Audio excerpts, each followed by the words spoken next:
All right. And so God is consistent. He's always on the side of his word. You never have to question if God is doing this to me. Come on. God is always on the side of his word. He doesn't give you his word and then send an attack against you to not do his word. That is crazy.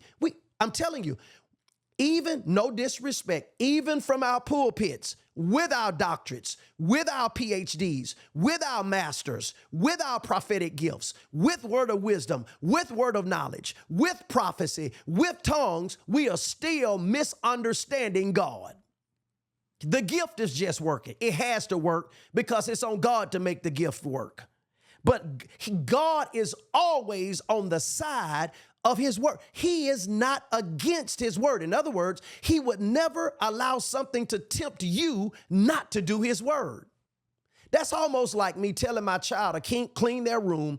I run upstairs ahead of them and lock the door and then punish them for not getting in the room to clean it like I said, because I want to see if you're really going to work hard to clean your room. So maybe you should have went outside and got a ladder and climbed up the side of the house and bust the glass to your room and got in there and cleaned that room like I said. But Dad, you locked the door. You allowed the other you to go up there and lock the door so I don't care. I told you to clean your room. That's what the church looked like when we. All right. I'm having too much fun here. Therefore, listen, God is always on the side of his word. Therefore, he never sends to you anything against his word.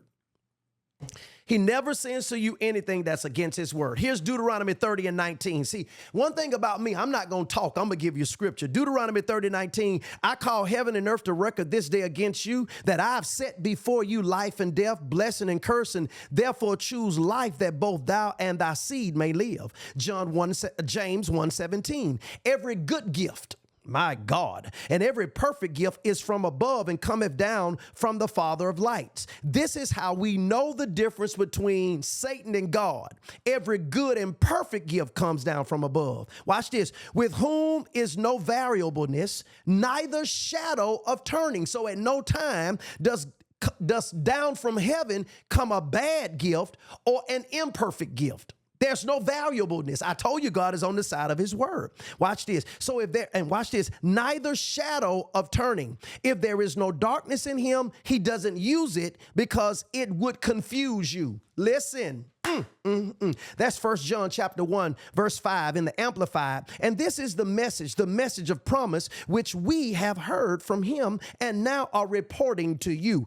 God is light, and there is no darkness in him at all. No, not in any way. So then, if there is no darkness in him, he doesn't use it because it would confuse you. How could he say he's the God of light and send darkness? It would confuse you. You wouldn't know it was the God of light if he's sending darkness. It would confuse you. And the church is confused.